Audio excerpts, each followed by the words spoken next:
ये जो सहचारी और क्रमन्वय नियम है वो ट्रू है। तो दो प्रॉपर्टीज तो दिखा दी। अब जो सेकंड प्रॉपर्टी है उसके लिए हम क्या करें, आइडेंटिटी एलिमेंट। यदि a बराबर 0 और b बराबर 0 लें तो हमारे पास में क्या एलिमेंट आएगा, क्योंकि 0 भी रियल नंबर है तो 0 0 0 ये भी रियल नंबर है, तो ये किसको बिलोंग कर गया, v को। अब इसको यदि किसी भी एलिमेंट में वीके में जोड़ा जाता है तो हमें वो का वो एलिमेंट मिलेगा। तो इसका मतलब क्या है, ये क्या है, योग तस्मक अवयव है, क्योंकि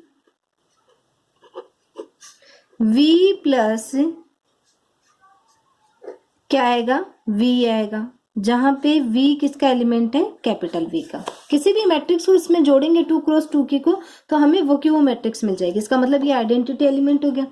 थर्ड चीज क्या है, प्रत्येक v बराबर a0 0b के लिए अगर a रियल नंबर है तो माइनस a भी रियल नंबर होगा। बिलोंगिंग टू v के लिए there exist minus v minus a 0 minus b belonging to v such that v plus minus v क्या आ जाता है, आपका आइडेंटिटी एलिमेंट आ जाता है। therefore प्रत्येक v के एलिमेंट का क्या है, प्रतिलोम एग्जिस्ट करता है। फलतः है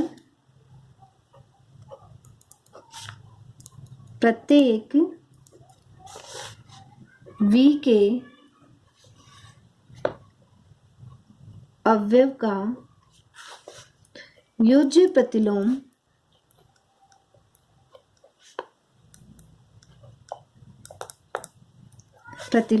V में विद्यमान है। ठीक है, इसका मतलब क्या है, योज्य प्रतिलोम विद्यमान हो गया, योज्य तस्मक अवयव विद्यमान हो गया, आपकी क्रम सहचारी नियम है, क्रम इनमें है, तो अतः V प्लस आपका क्या हो गया, आबेली एक आबेली ग्रुप है।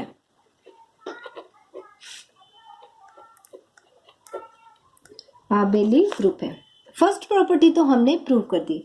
सेकंड क्या है, अदिश गुणन के लिए बंटनता। दूसरी है अदिश गुणन के लिए बंटनता।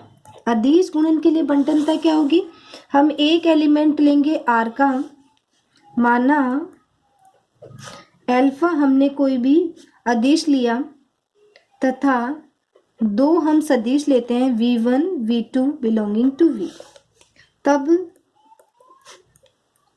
Alpha dot v1 plus v2 किसके बराबर आता है। ठीक है, वैल्यू सब्स्टिट्यूट कर दो, अल्फा और v1 आपका क्या है, v1 हमारा है a1 0 0 b1 plus a2 0 0 b2।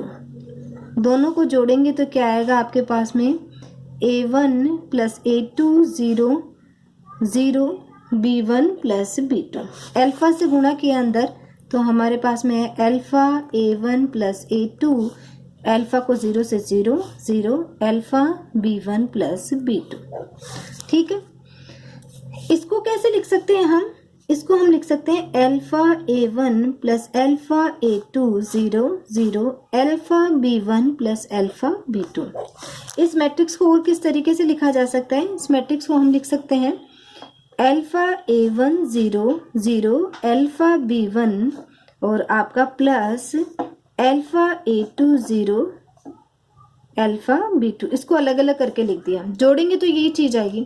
और इसको कैसे लिखा जा सकता है, अल्फा को बाहर ले लिया a1 0 0 b1 plus alpha a2 0 0 b2।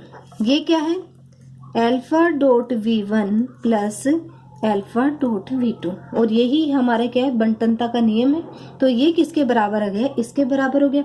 अतः v में अदिश गुणन सदिश योग के लिए क्या है, बंटनता करता है। अतः v में अदिश गुणन जो है सदिश योग के लिए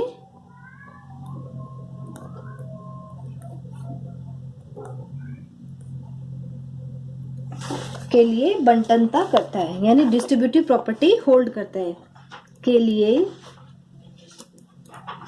बंटनता करता है।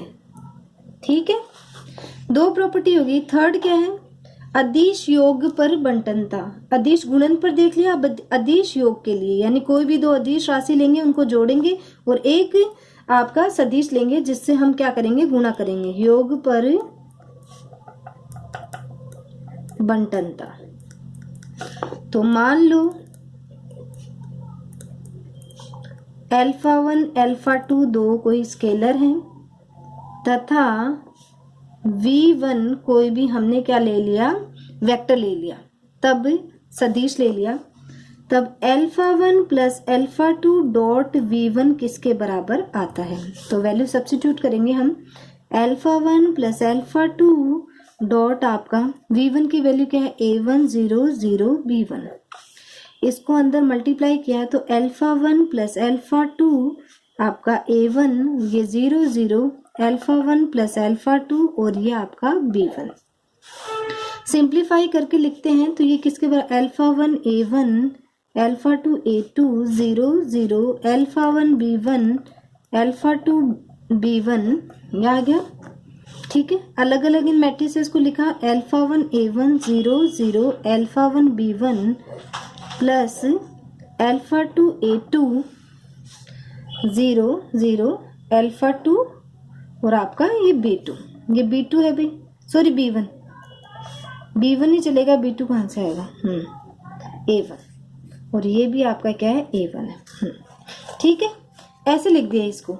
α1 को यदि हम बाहर निकालते हैं तो ये क्या आएगा, a1 plus 0 0 b1 plus α2 a1 0 0 b1, ये किसके बराबर है, α1 v1 प्लस α2 v2।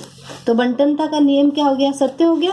तो इसका मतलब क्या है, समुच्चय V में जो सदिश का गुणन है वो क्या है, अदिश योग पर क्या है, बंटनता करता है। अब चौथी जो प्रॉपर्टी है वो क्या है आपकी, अदिश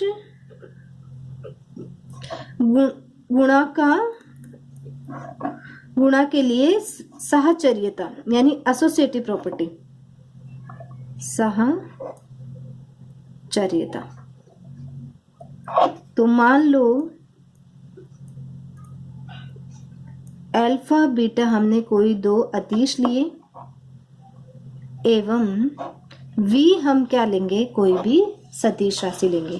ठीक है, तब अल्फा बीटा डॉट v को हम क्या लिख सकते हैं, अल्फा बीटा, और ये क्या हो जाएगा, v1 ले लो इसको, a1 0 0 b1, अंदर इनको मल्टीप्लाई किया तो क्या आया, alpha beta a1 plus 0 0 alpha beta b1।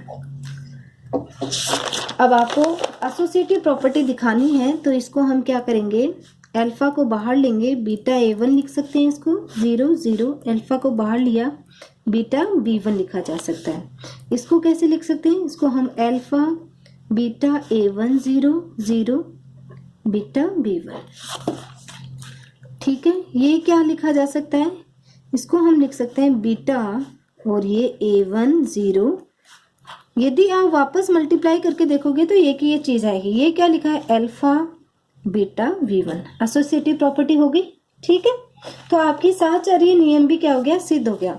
पांचवी जो प्रॉपर्टी है वो क्या है, यदि 1 यहाँ क्या है, इकाई अवयव r का, एवं v1 कोई भी हमने v का एलिमेंट लिया, तब 1 डॉट v किसके बराबर आता है, v के बराबर आता है क्या, तो 1 v की वैल्यू हमने, v1 की वैल्यू हमने लिखी a1 0 0 b1, मल्टीप्लाई किया 1 डॉट a1 0 0 1 डॉट b1। 1 आपका क्या है, रियल नंबर है, ये a1 भी रियल नंबर है, तो a1 को a1 से मल्टीप्लाई करेंगे तो आपका क्या आएगा, a1 ही आएगा। ठीक है, और ये b1 आएगा, तो ये आपका क्या आ गया, v1 आ गया। ठीक है, तो यही पांचवी प्रॉपर्टी थी।